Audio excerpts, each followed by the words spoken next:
It was a series of murders that would defy human comprehension. This is the worst case of serial killing in Australia's history.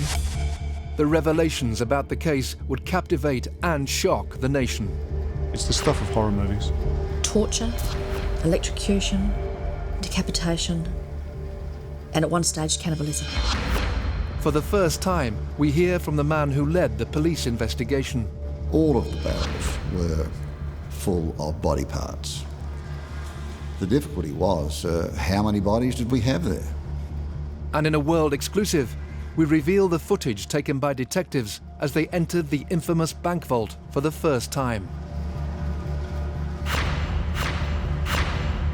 This is Snowtown, and the bodies in the barrels murders were crimes that shook Australia.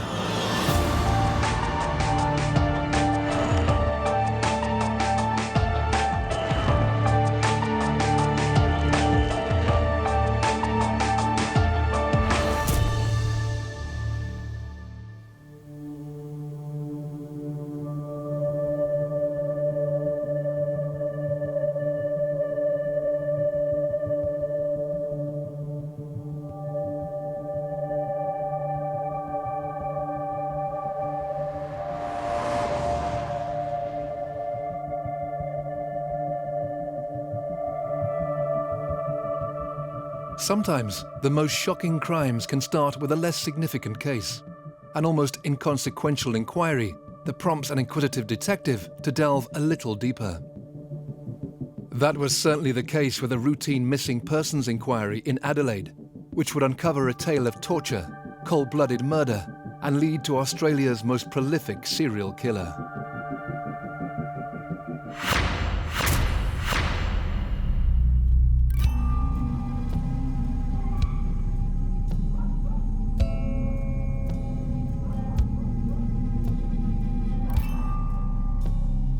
There was an officer in charge of the police major crime section, Paul Schramm, who instigated a system in the major crime branch that when detectives had some downtime, which was rare, they would have a look at old missing persons cases.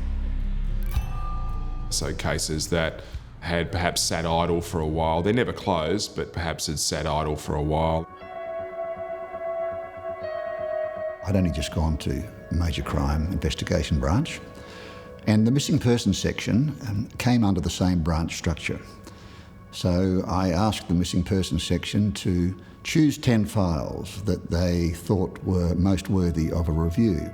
The reason he did that was that people who disappear really only disappear for 3 reasons generally, and one is that they've chosen to, another is that they've taken their own life, and the third is that they've met with foul play. And when that possibility can never be discounted, then a missing persons case is always worth looking at and considering. One of those files was a chap called Clinton Trezise. Clinton Trezise was a down-on-his-luck young man who had spent most of his childhood in foster care. He disappeared in 1992 and wasn't reported missing for 3 years.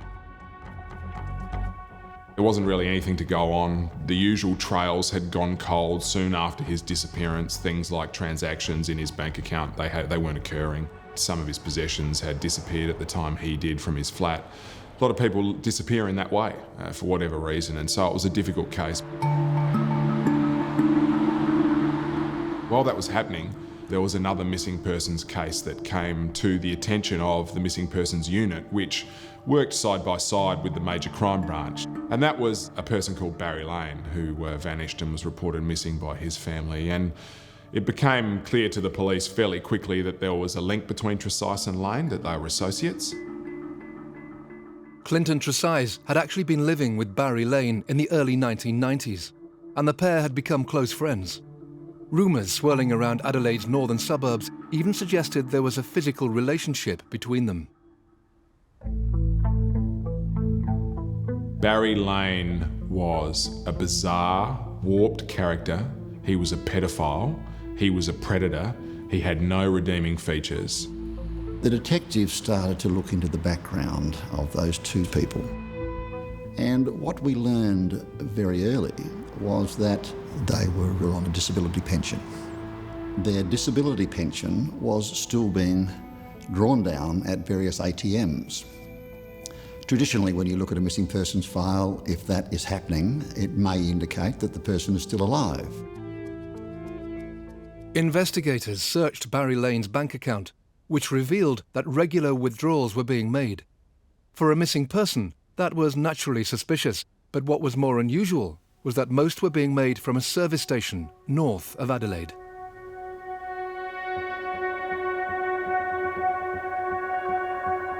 Surveillance cameras were installed, watching that particular bank machine at that particular service station.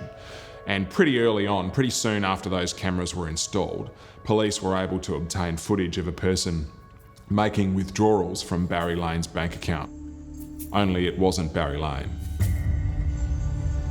And so that left police with a task to determine who that was, and they were able to do that pretty quickly, and that person was Robert Wagner. Police discovered that Wagner was a friend of Barry Lane's, and now he'd been spotted taking money from the missing man's bank account. 2 weeks later, he was seen doing the same thing again. With Lane now missing for over 6 months, police decided to follow Robert Wagner, and the trail led to the home of a man who also knew Barry Lane. His name was John Bunting. They had been seen and were known to have frequented each other's homes, hung around in the same areas. The epicentre of that at the time was 203 Waterloo Corner Road at Salisbury North, which is where John Bunting was living with his then wife. And so the names John Bunting and Robert Wagner came up very early in those missing persons investigations. The pieces of the jigsaw were slowly falling into place. The more police searched, the more links they found between John Bunting, Robert Wagner, and missing people in Adelaide's northern suburbs. Slowly, a sinister tale was beginning to emerge, and in November 1998, it took another ominous turn. At about that same time, Elizabeth Hayden was reported missing. When police visited Hayden's home looking for the missing woman, they interviewed her husband, Mark. He claimed the marriage was over and his wife had left. His statement also mentioned another man who had often visited the house, John Bunting. Suspicions of foul play had always surrounded the missing persons cases since the review had started months earlier. But now, detectives were genuinely concerned that there was much more to this than just missing people. Their worst fears were realized when they made a chance discovery at Elizabeth Hayden's home. They learned that there'd been a four-wheel drive, a Land Cruiser, that had been parked in her driveway. Some neighbours had seen it being loaded up, and it disappeared.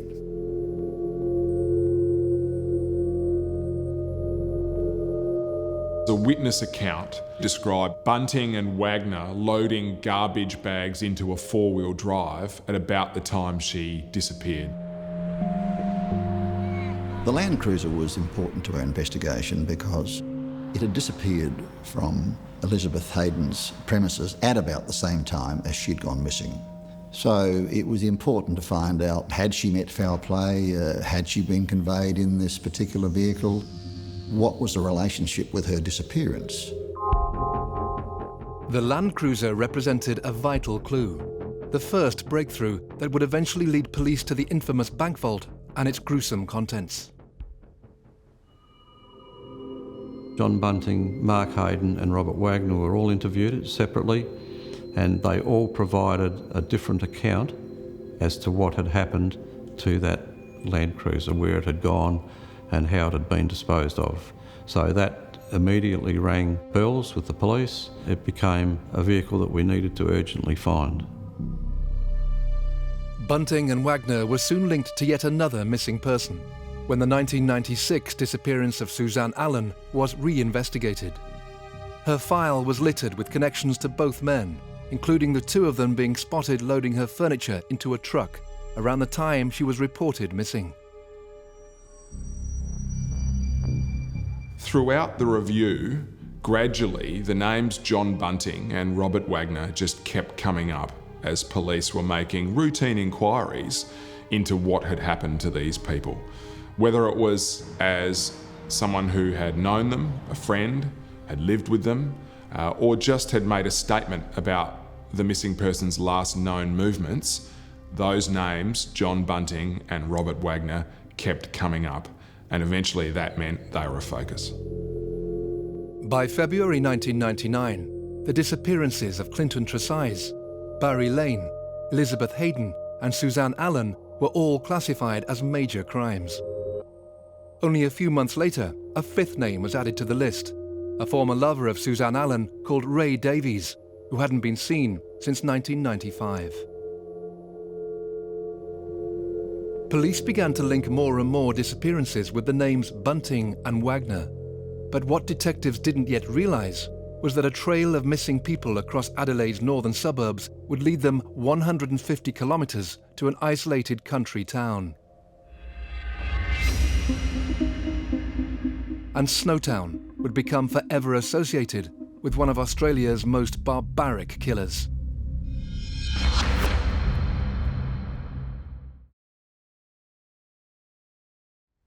In February 1999, detectives investigating the disappearances of 5 people were focusing their attentions on Adelaide's northern suburbs, the area where the missing people were last seen alive.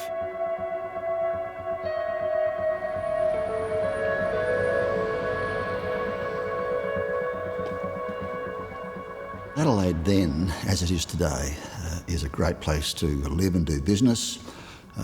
Great scenery, beaches, wine, second to none in the world. But like other cities, some of the lower socio-economic areas do have slightly higher unemployed youth. There were families for whom employment was unthought of. So it wasn't a case of people wanted to get jobs and couldn't get them, but rather there were whole communities in which it was unthinkable to hold a job. And with that, you get crime. Detectives were beginning to strengthen the links between the 5 missing people. Many were having money taken from their bank accounts by strangers. But what was more worrying was that they were all linked to the same 2 individuals, Robert Wagner and John Bunting.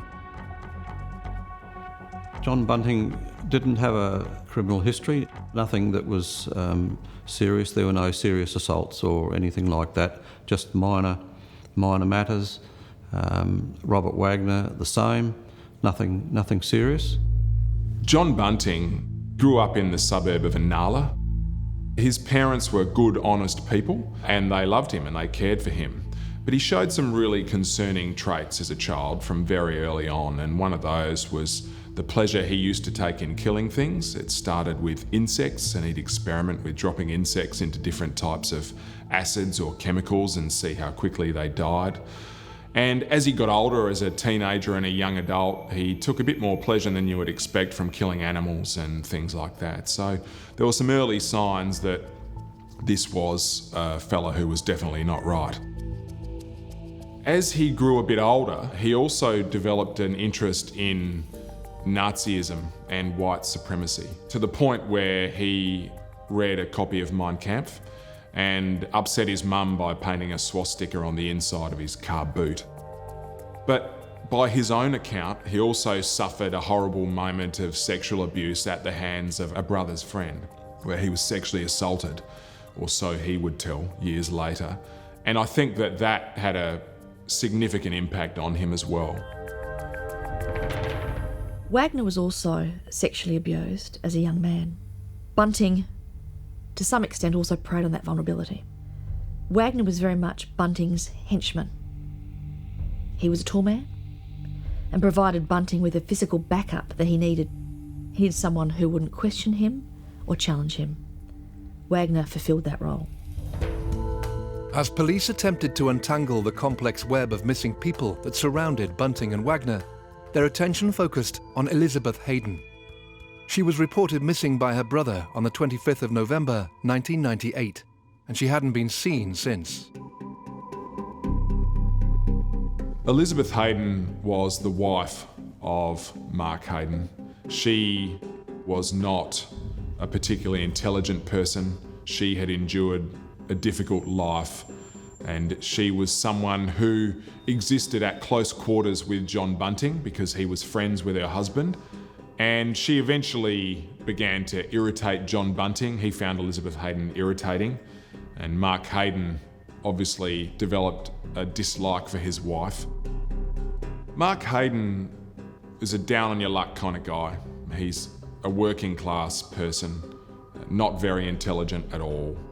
And Bunting, like he would with other people, would hold court with Mark Hayden, talk to him about things he'd done, boast about violent things he'd done or crimes he'd committed.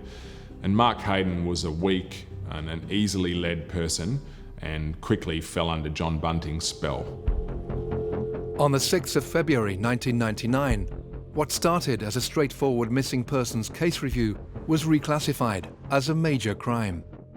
This meant police investigating the 5 disappearances were given more resources, and investigators stepped up the surveillance of the 2 men at the heart of the police operation. At this stage of the investigation, we had sufficient evidence to go to a judge and to get some telephone intercepts, some listening device warrants. The detectives who were investigating the case were contacted by our surveillance section, who were surveilling Mr. Wagner and Mr. Bunting, and we found that they were heading to Snowtown.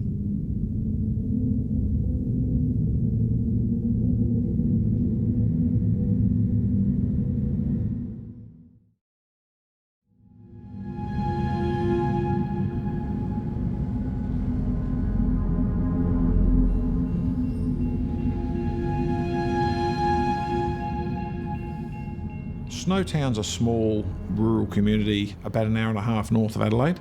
Population, I think, in the low hundreds. It's probably full of mostly retirees and farmers from the surrounding district.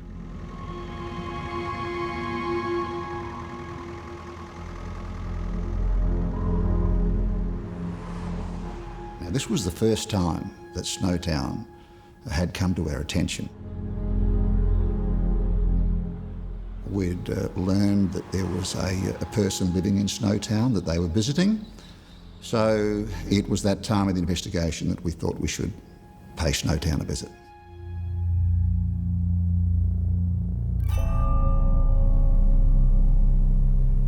When the detectives arrived at Snowtown in Railway Terrace, there was a lot of cars in varying stages of disrepair in the front yard. And to their surprise, there was the missing Land Cruiser that we'd been looking for all over Australia. So that was a significant step in the investigation. Now we had a link between Bunting and Hayden and Wagner and the Land Cruiser. The Land Cruiser found in Snowtown was last seen at Elizabeth Hayden's house in Adelaide 6 months earlier. Given that it had disappeared at the same time as her, police were keen to find out where it had been. So we opted to go and speak to the owner of the premises, and he told them that, in fact, that person knew Mr. Bunting, Mr. Wagner, and a person called Hayden, and that, in fact, these people had rented an old bank building in Snowtown.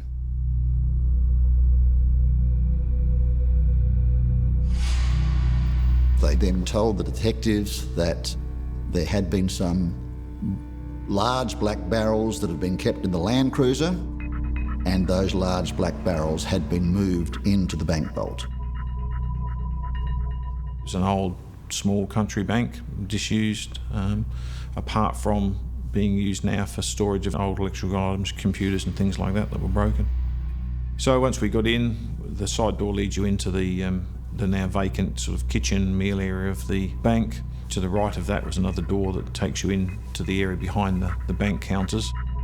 The vault door was then just to the left as you went in behind the counter. Once we got the door open, we were confronted with just a solid wall of black plastic that was sticky taped, or adhesive tape all the way around. Now we can reveal never-before-seen footage filmed as detectives entered the infamous bank vault for the very first time. So they undid the tape, just peered into the darkness of the vault, and they filmed 6 large black barrels, packets of rubber gloves, some bottles of acid. It was my first week on call, and I received a phone call from a major crime police officer who said, "Evening, Doc. I'm in a little place called Snowtown in a bank vault. It's lined by plastic and there are all these barrels." And so I said, "Well, is it hydroponic or drugs or something?" He said, "No, it doesn't smell like that." And then he said, "What would you like to do?" And I said, "Well, I don't know, why don't you just open a barrel and have a look and phone me with the results?" When I took the lid off the first barrel, I could see what appeared to be a mummified foot that was sort of sticking up. I could see the sole of the foot. There was dirty clothing and a hunched up item sort of filling 3/4 of this barrel. And about 5 minutes later, he phoned back and said there are human remains in them. I think at that stage we were all shocked. We knew as the case was developing that it was more probable that we were dealing with a homicide investigation, but it wasn't until we saw what was in the barrels as to it was definitely a murder investigation. We could see that there were body parts, and as the other lids were lifted off of the barrels, all of the barrels were full of body parts. The difficulty was, how many bodies did we have there?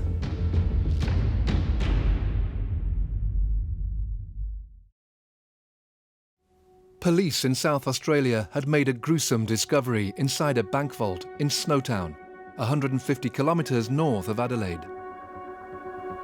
In May 1999, 6 barrels containing a number of body parts were found, and police realised that a missing persons investigation, which had begun 2 years earlier, may well have just ended inside the disused bank. Firstly, we didn't know how many bodies were there. We could see that there were a lot of body parts, so we knew it was going to be a complex job for the forensic pathologists to literally piece it together. We also wanted to know who these people were. Were they the missing people who had already been reported, or were there other people who in fact had never been reported missing? As the forensic team got to work, detectives arrested John Bunting, Robert Wagner and Mark Hayden, the men linked to all the missing people. All 3 refused to say anything to the arresting officers. Immediately after the arrests, a press conference prompted phone calls into the police department. We received a lot of calls from Crime Stoppers, but one in particular was of particular interest. And that call basically said, "We think that you should go out to Salisbury North to a particular address because we think that you'll find a body out there." We used ground penetrating radar, which told us whether or not soil had been disturbed. And under a tank stand, we found such a place. So we commenced to dig there, and about 1 metre down, we discovered a number of plastic bags, which we subsequently learned to be the remains of Susan Allen. Only hours later, yet another body was found at the address in Salisbury North. The skeletal remains of Ray Davies, who'd been missing since 1995, were found buried in a disused cellar, and the name of the last known resident at the address came as no surprise to the police. The address where the bodies were found, Ray Davies and Susan Allen, was where John Bunting had been living. As investigations continued at the house in Salisbury North, the police forensic teams carried on the grim task of determining who was contained inside the barrels retrieved from the Snowtown bank vault. So one by one, we brought the bodies, still in the barrels, into the mortuary and took the lid off, and then we decanted the fluid, which left the remains. and then we basically just reached in and took the bodies and the body parts out. It was like a grotesque jigsaw puzzle in a way. They had used acid to try and dissolve the bodies, but you need a lot of acid to dissolve bodies. And bodies have a tremendous percentage of water content, and so the water really neutralised the acid. So the bodies were just sitting in this almost sterile, oxygen-deprived environment, and that's why we could actually get some identification. There were tattoos present, there were fingerprints still that could be taken, and also we could see some of the methods that it used to kill these victims. We had 3 cases that had ropes around their neck, and so that suggests that they were strangled with the ropes. They also had gags. There was also evidence of maltreatment. One of the victims had handcuffs still on. There were some thumb cuffs present in the barrel with him. One of the victims certainly had burns across the chest, and a couple of them had blackened areas, I think one on the scrotum and one on the feet, that could have been from burns as well. What had begun as an investigation into 5 missing people had turned into a multiple murder inquiry. Police had already established that 2 of the 5 were dead. With the 3 remaining individuals still unaccounted for, detectives were shocked when the forensic team reported there were actually 8 bodies contained in the barrels. Were the 3 missing people among them? And if so, who were the others? Just days after the arrests of the 3 suspects, Robert Wagner, John Bunting and Mark Hayden, detectives would find out the answer. We'd become aware in the investigation up to this point in time that there was a young man called Jamie Vlasakis, who was an associate of the other offenders. The identity of Jamie Vlasakis is still protected by a court-issued suppression order. Jamie Vlasakis, like a lot of people in this story, was a person who endured a horrific childhood. He was a young man who was born into a troubled family, whose father sexually abused him and then died when he was very young. At that point in his life, John Bunting walked in. John Bunting became a huge part of his life. He became the father he never had. Like so many other people that John Bunting exerted influence over, he was a shining light. He was a way out. He was a rescuer, a white knight, if you like. And that was the dynamic early on between them. So Jamie Vlasakis was right there, watching and listening as these events started to unfold. And as he grew older and became more useful, John Bunting involved him in his crimes. Over the course of several interviews, culminating in a 2,000-page statement, Vlasakis would recount a tale of death and destruction spanning almost 8 years. He would also go on to implicate someone else in the killings, himself.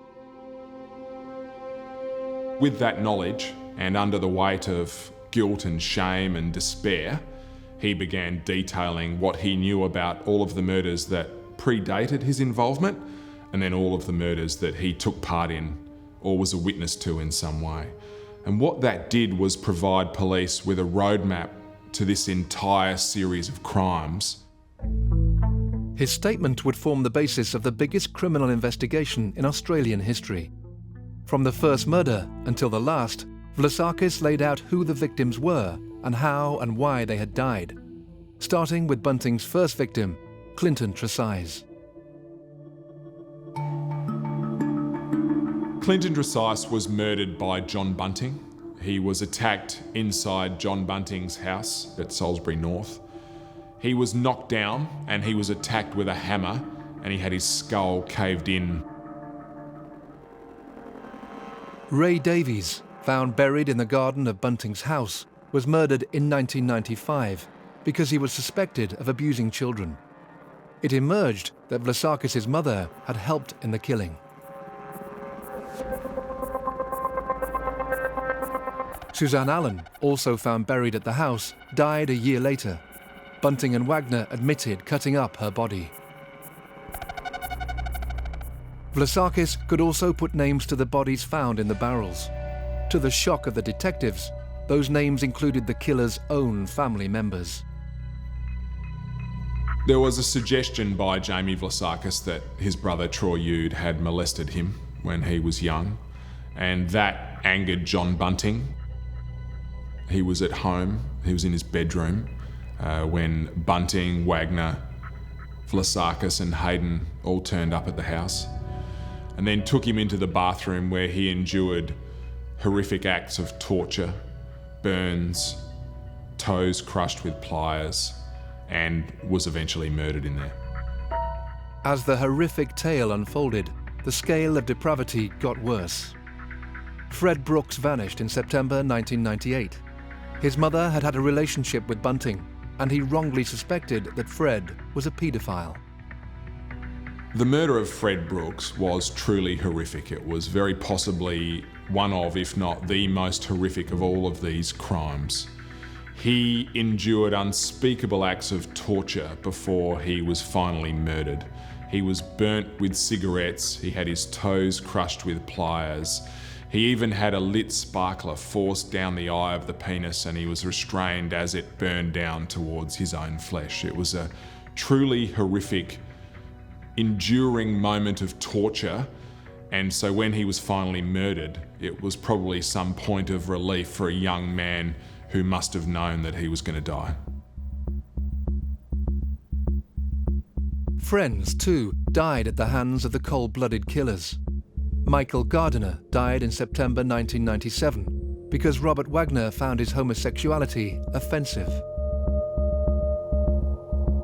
Gavin Porter, an acquaintance of Jamie Vlasakis, was strangled to death in April 1998 because his drug addiction meant Bunting deemed him a waste. Gary O'Dwyer was targeted in October 1998, simply because Bunting said it had been a while since he'd killed anyone. There was also a sense that people were murdered as the killers covered their tracks, or they had simply outlived their usefulness. Barry Lane was a known pedophile. I think it was because of that background that made Lane a target for Bunting. Bunting knew what Barry Lane was, in his own mind, right from the start.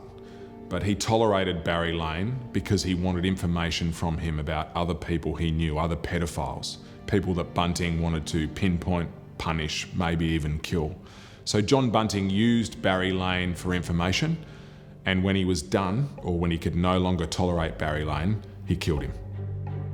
Thomas Trevelyan was involved in the murder of Barry Lane and helped dispose of Barry Lane's body.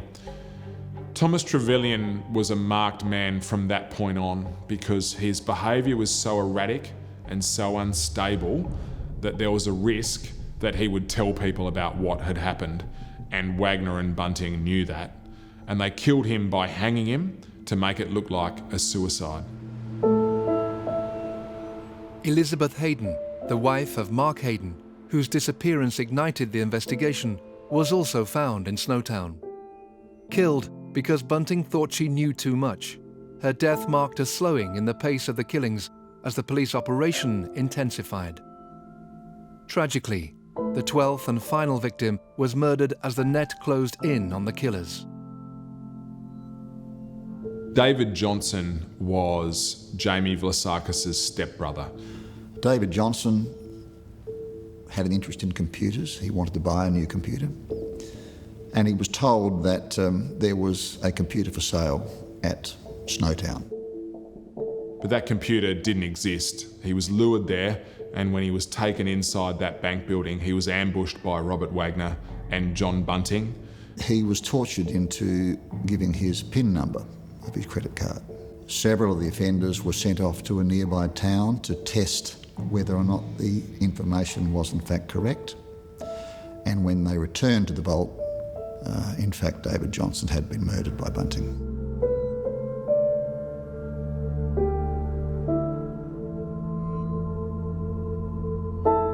Just 11 days after Johnson was killed, police entered the vault of the bank for the first time and discovered the barrels. Now, with the victims identified, for the police the question remained what could possibly have motivated these murders. The answer to that lay in the dark and twisted mind of John Bunting.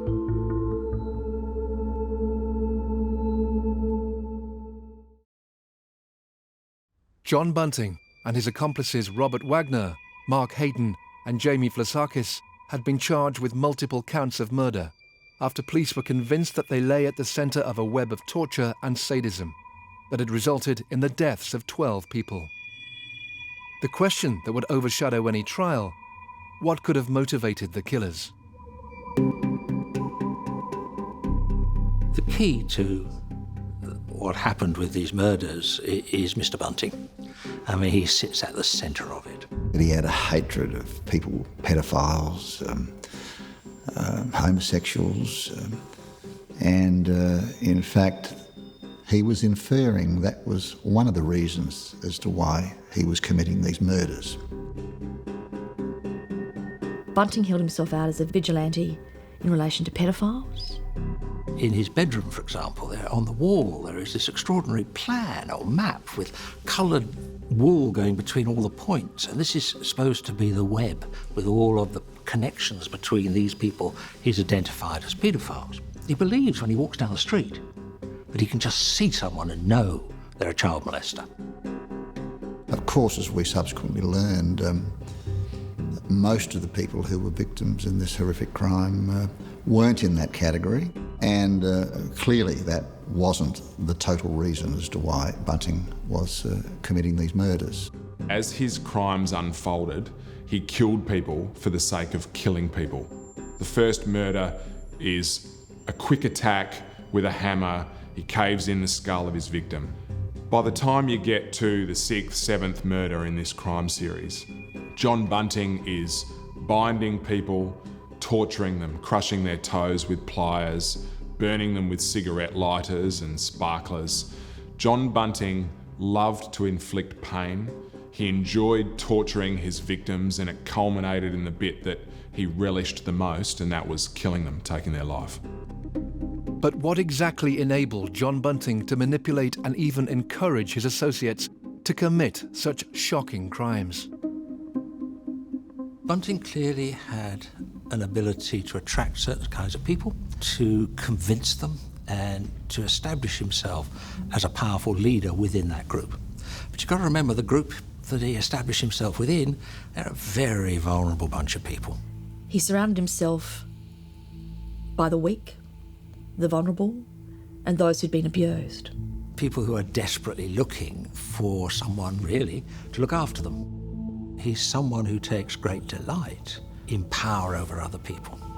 Not just power over his followers, but when you look at the terrible torture and killing that went on, this wasn't simple murder. These were the most dreadful, extended sessions of torture. And that's also about exerting power and control. Police investigating the bodies in the barrels case, as it was now dubbed, had uncovered what they alleged were 12 brutal murders. Now, in December 2000, the committal hearing began. Designed to test all the evidence before trial by jury, the process would involve almost 70 witnesses. There was an enormous amount of information, an enormous amount of evidence that we had against these offenders. Something like 2,000 witness statements, almost 5,000 exhibits. 6 months into the committal hearing, and with the whole of Australia, if not the world, watching, news broke of a dramatic development in the case. On Thursday, the 19th of June 2001, Jamie Vlasakis pleaded guilty to 4 counts of murder and was sentenced in Adelaide Supreme Court to 26 years for his part in the killings. He accepted his punishment and went on to become the star witness against his co-accused.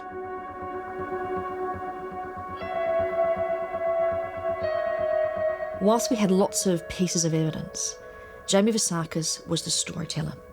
Jamie Vlasakis could tell the story of how this could possibly happen. He put the personalities into the equation. He could tell us the whys, not just what happened, but why it happened and how this could happen. Yes, of course it was to his advantage that he assisted. Yes, it meant he got a lesser sentence. But I believe that he was also personally motivated by guilt and a desire to actually do the right thing. After years of legal arguments, the trial of John Bunting and Robert Wagner began on the 16th of October 2002. Both men were charged with numerous counts of murder. Mark Hayden was charged with 2 counts of murder and several counts of assisting an offender. He would face trial separately. When John Bunting and Robert Wagner stood in the dock in court, almost always, their mood and their appearance was defiant. They were not people who looked like they had any remorse in any way. They were not people who looked like they were emotionally overcome by the things that they'd done or by hearing about it again. They were defiant. The prosecution's case was as convincing as it was shocking. Forensic evidence found in the bank placed Bunting, Wagner and Hayden inside the vault in contact with both the bodies and a variety of weapons and tools used to torture and dismember their victims. They could also prove that Bunting and Hayden had rented the bank vault, and financial records illustrated that the trio had gone to great lengths to steal their victims' money. But perhaps the most chilling evidence was found on a series of audio cassettes uncovered during the investigation. We were partway through the trial. We had a phone call from the police saying they had something that we needed to hear. And that was a tape recording which purported to be the voice of Susan Allen. And when that was played, it was basically saying, don't worry about me, I've found a boyfriend and I've gone overseas. And in fact, we found some witnesses later on that had listened to that tape in a telephone call, and they believed it to be the missing person. So that did influence police's belief that in fact she was still alive. We of course subsequently found out that that was part of their method of operation. He would make them read certain things out and say certain things which were recorded, and then these were put together so as to make what appeared to be phone messages to friends and relatives from the person who was now dead. Given their graphic nature, the audio recordings have never been publicly released. And also, of course, he extracted information from them about their pensions and their bank cards and things like that. So there was a small element of the pragmatic thief, but a large element of the vile sadist. During the trial, the jury had to hear about the most horrific details in terms of what happened to these victims. That involved torture, electrocution, decapitation, and at one stage, cannibalism. It was following the final murder in this crime spree, and that was the murder of David Johnson. And Robert Wagner and John Bunting removed a portion of his flesh in the bank vault at Snowtown and took it across the road in a plastic glove to their friend's house and told him that they had some roo meat to cook. And they fried this piece of flesh in a fry pan on the stove and cut it up and served it not only to themselves but also this friend of theirs. And he ate it and they ate it, and it was a disturbing moment, but the friend didn't know what it was. The prosecution rested their case after 174 days of arduous and extremely graphic detail. In comparison, the defence team contesting the charges took just 18 minutes. If the court or the media expected to hear any revelations from the killers themselves, they would be disappointed. At the conclusion of the prosecution case, each of the accused were entitled to give evidence. Both elected not to give evidence and remained silent. On Monday, the 8th of September, 2003, the jury reached their verdicts. Bunting and Wagner were found guilty on all counts, except the murder of Suzanne Allen. On that count, they couldn't reach a verdict. Bunting and Wagner claimed that she had died of natural causes and they had buried her. The evidence wasn't solid enough to prove otherwise. The judge commented that they had been involved in killing for pleasure. There was little likelihood of their rehabilitation. So 2 of the offenders, Mr Bunting and Mr Wagner, were sentenced to life imprisonment without parole. The jury verdicts confirm Bunting and Wagner as Australia's worst serial killers. Theirs was a remorseless and relentless campaign of murder. In my view, Justice Martin adopted the only course that was really open to him. The crimes that were committed were so horrific, so beyond human comprehension, that these men can never be released back into the community. Mark Hayden was eventually convicted of assisting in the murders. The jury were not satisfied that he had been involved in the murders himself, but were satisfied that he had certainly assisted in them. As a consequence, he received a sentence of 28 years. One of the forgotten victims in the whole sordid saga is the very place that has become inextricably linked to these crimes. The reality is that an old bank in a quiet country town has now in many ways become a shrine to the victims of Australia's worst serial killer.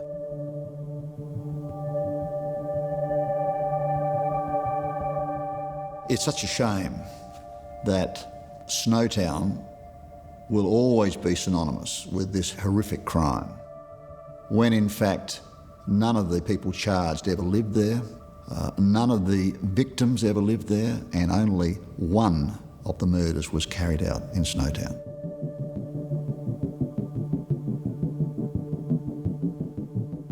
It's a terrible shame that Snowtown has been labelled now with this terrible stigma attached to the Snowtown murders. It is a small rural town that already was in decline, and the people there lived quiet lives and didn't need the attention of the world that they got. People assume that the murders occurred in Snowtown. It's very unfortunate for the small community, but Snowtown is not a good name in Australia. This is the worst case of serial killing in Australia's history. It's one of the most abhorrent and worst crimes ever committed in this country. And it's also a case that is unique globally in the fact that it was a group of killers which also preyed on itself. The whole thing is actually, it's the stuff of horror movies. Could something like this happen again? Well, you would hope not, but human nature being as it is, it's possible.